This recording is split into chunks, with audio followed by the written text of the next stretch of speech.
पनीरा intermediate college पनीरा बाजार। हम सहायक अध्यापक सुनील गुप्ता जी। आज हम आप लोगों को कक्षा 12 समाजशास्त्र के बारे में बताएंगे।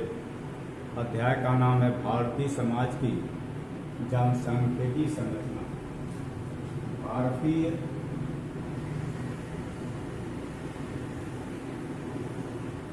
समाज की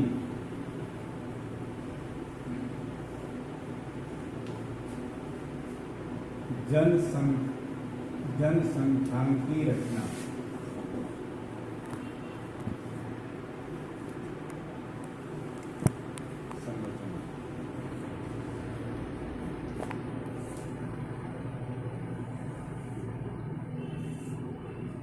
तो इसमें क्या है कि भारतीय समाज में जनसांख्यिकी संरचना के बारे में कि आज हमारे समाज में जो जनसंख्या है एक बहुत बड़ी समस्या है। अगर हम देख लें तो जनसंख्या के बारे में तो हर वर्ग के लोग यही समझा रहे हैं कि शिक्षा से जुटें तो हम अपने भारत की जनसंख्या को कहीं न कहीं रूप से जब हम शिक्षित होंगे तभी उसको हम कम कर सकते हैं। लेकिन गाँव में या नगरों में या समाज में जब हम टहलते हैं तो हमें उतना नहीं महसूस होता है कि हमारी जनसंख्या से हमें क्या दिक्कत है। लेकिन जो ही हम ट्रेन की यात्रा या बसों की यात्रा जब करते हैं तो मुझे ये एहसास होने लगता है कि ये जनसंख्या क्या है। यानी ट्रेन की यात्राओं में भी जाइए तो अगर हमें टिकट कटाना है तो इतनी बड़ी लंबी लाइन लगानी पड़ जाती है। ट्रेन में चढ़ने के लिए कितनी भी दिक्कत है।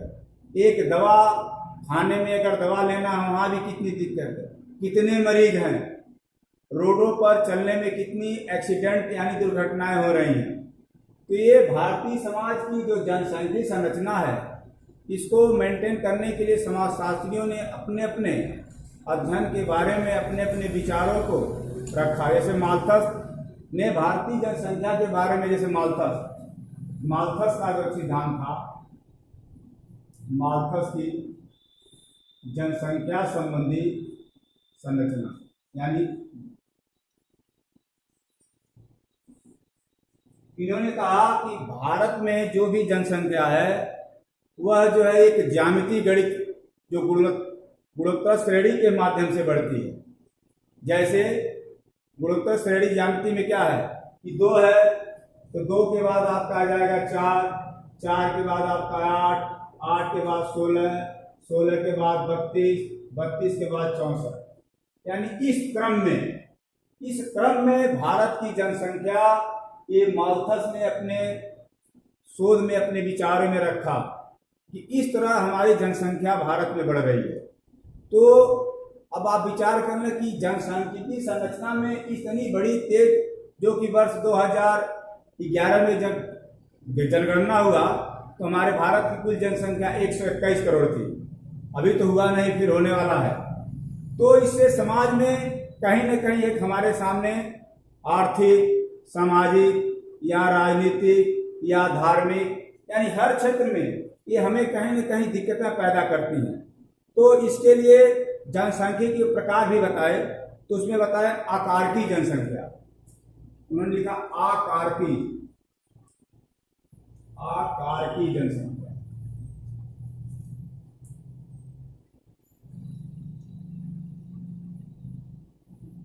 और दूसरा उन्होंने बताया सामाजिकी जनसंख्या। समाज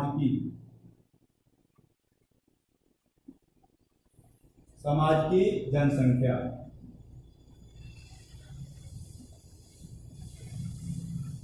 अब आकार की जनसंख्या में क्या था, इसमें जो है समाज के बारे में अध्ययन करना था कि समाज के वर्ग के लोग किस रूप में अपने परिवार में या अपने व्यवहार में या अपने जीवन के जो रोटेशन है खाने पीने या चलने का, उसमें आकार की परिवर्तन में ये आकार की जनसंख्या किस तरह वो मेंटेन कर रही है। इसमें आकार की जनसंख्या, समाज की जनसंख्या में क्या था कि समाज में विभिन्न वर्ग के लोग जैसे मान लीजिए छोटे वर्ग भी हैं, बड़े वर्ग भी हैं, कुछ अच्छे वर्ग के समाज के भी लोग हैं। तो वो समाज की जनसंख्या में राजनीतिक क्षेत्र में या धार्मिक क्षेत्र में इनके बारे में समाज की जनसंख्या में अध्ययन किया गया। लेकिन ये जनसंख्या जो भारत की ये जनसांख्यिकी संरचना है, जब इस तरह के रूपरेखा में बढ़ रही है, तो इसके बारे में कुछ समाजशास्त्रियों ने अपने अपने विचारों को रखा और विचार को रखने के बाद समाज के लोगों को किसी न किसी रूप में धर्म के आधार पर भी जोड़ा और कुछ बुद्धिजीवी वर्गों ने समाज को एक नई दिशा, एक नई सोच प्रदान की।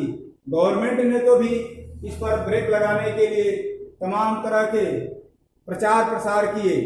तमाम जगहों पर जो है अभी देख लिया जाए तो गवर्नमेंट ने अपना निःशुल्क ऑपरेशन की व्यवस्था किया कि ये जनसंख्या को ब्रेक लगाया जाए, क्योंकि ये हमारी देश की जनसंख्या जो बढ़ती हुई जनसंख्या है, ये हमारे विकास कार्य में हर तरह जो है बाधा डाल रही है। और इसके बढ़ने का मुख्य कारण यही है कि पहला है शिक्षा की कमी।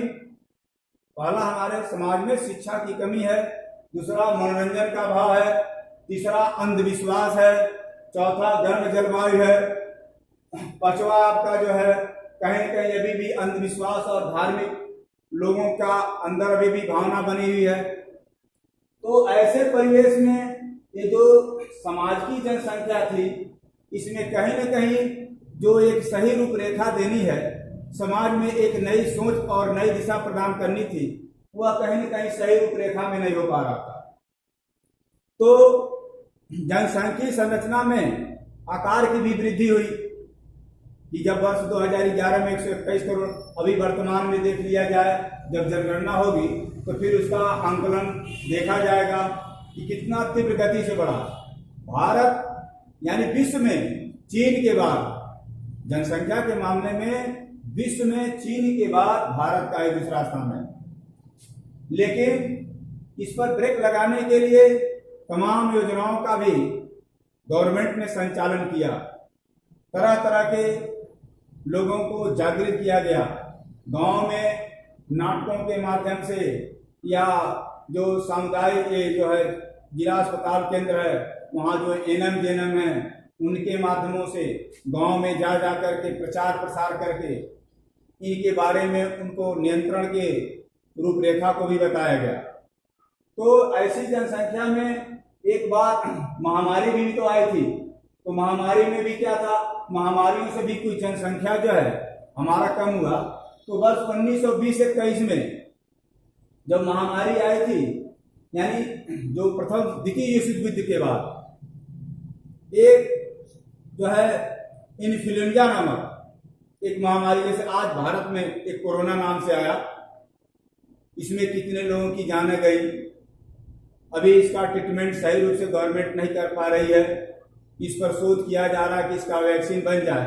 तो जब सर्वप्रथम इन्फ्लुएंजा द्वितीय विश्व युद्ध के बाद आया थी, भयंकर बीमारी का रूप लिया और हमारे देश में, भारत जैसे देश में, और इन्फ्लुएंजा में ये सर्दी जुकाम। लेकिन जब शुरू में इसका जब शुरू में ये जब बीमारी प्रवेश की द्वितीय विश्व युद्ध के बाद, तो बहुत ज्यादा जनसंख्या का जो है कंट्रोलिंग हुआ। तो कभी कभी तो प्रकृति भी जो है जनसंख्या का कंट्रोल करती है। सुनामी लहर अभी आया था, सुनामी लहर जो आया उसमें भी इतने करोड़ लोग एक सेकंड में ही मार दिए गए। तो प्रकृति तो जनसंख्या का नियंत्रण करती है। लेकिन जो माल्थस ने जो बताया, ये समाज में जो हमारे एक मनुष्य वर्ग है, इनका भी एक दायित्व होता है, इनका भी एक कर्तव्य होता है कि हम अपने कर्तव्यों का निर्वहन करते हुए समाज की एक जो रूपरेखा है और ये जो समाज का एक विकास है और समाज में आने वाले जो भविष्य है, जो बच्चे हैं, उनको हम कैसे एक अच्छी रूपरेखा देंगे, जब हम उनको आर्थिक रूप से सुदृढ़ रूप से भोजन, शुद्ध रूप से शिक्षा। तो इसके लिए हमें क्या होना होगा, अगर हमारे पास परिवार में जनसंख्या जो है संख्याएं अधिक होगी तो हम सुचारू रूप से उसका व्यवस्था नहीं दे पाएंगे। आज हमारा देश इसमें क्यों उलझा हुआ है, क्योंकि हमारी जनसंख्या काफी है और इसको कंट्रोल करने के लिए तमाम लोगों ने तमाम यत्न भी किए और प्रयास किए भी जा रहे हैं। और फिर देख लिए बंगाल में भी एक भूखमरी का कगार आया था। वो वर्ष जो है 1917 में, उसमें लोग भूखमरी के कगार पर, यानी महामारी, बहुत भयंकर सूखा पड़ा था, पानी नहीं बरसा, फसल उत्पादन नहीं हुआ, लोग भूखों पानी बिना तड़प तड़प करके लोग मर रहे थे। तो ये अकाल जो आया, या बाढ़ आ जाती है, या भूकंप आ जाता है, या प्राकृतिक आपदा आती है, इससे तो कुछ जनसंख्याओं का कंट्रोल होता है, लेकिन जो हमें एक जनसंख्या को कंट्रोल करने के लिए जो हमारे समाज शास्त्रियों ने जो हमें एक दिशा निर्देश दिया, उस पर हम समाज में रहने वाले व्यक्तियों को कहीं न कहीं अपने विवेक का, अपने बुद्धि का, अपने जो है उसका इस्तेमाल करना चाहिए।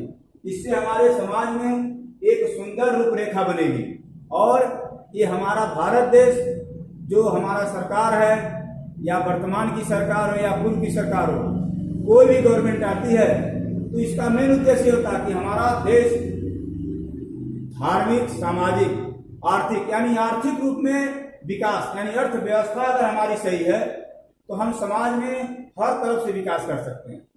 क्योंकि हमें कहीं भी समाज में संघर्ष करने के लिए, एक समाज का ग्रोथ बढ़ाने के लिए, समाज में अपने को आगे बढ़ने के लिए हमें कहीं न कहीं एक अर्थ की जरूरत आती है। इसीलिए मनुष्य के जीवन में अर्थ को विशेष प्राथमिकता दिया गया है, जो कि मनुष्य के जीवन में 4 पुरुषार्थ लोगों ने बताया, हमारे प्राचीन ऋषि मुनियों ने, कि धर्म, अर्थ, काम, मोक्ष, लेकिन उसमें अर्थ की महत्वपूर्ण भूमिका निभाई गई कि, और अर्थ की महत्वपूर्ण भूमिका जो निभाई गई, तो हम आर्थिक रूप से कब हम मजबूत हो सकते हैं, जब हमारा जनरेशन, हमारी संख्या एक सीमित दायरे में होगी, तो हम सुचारू रूप से अपने परिवार को, अपने समाज को, अपने रिश्तेदार को, अपने लोगों को एक सम्मान भी दे सकेंगे, उनको सुचारू रूप से शिक्षा भी दे सकेंगे, उनको सुचारू रूप से भोजन भी दे सकेंगे। अगर कहीं कोई बीमारी हमारी है तो अच्छी तरह से दवा भी करा सकेंगे। तो इसलिए ये जो समाज की जो जनसांख्यिकी संरचना है, इसको कंट्रोलिंग करने के लिए हम समाज के प्रत्येक व्यक्ति की दायित्व बनती है। ये जो सामाजिक व्यवस्था है, इसको हम समाज में कहीं न कहीं रूप से अपने बुद्धि या विवेक से प्रयोग करते हुए समाज की जो सुदृढ़ व्यवस्था है उसको बनाने का हम प्रयास करेंगे, और अगले दिन हम अगला चैप्टर आप लोगों को बताएंगे। जय हिंद।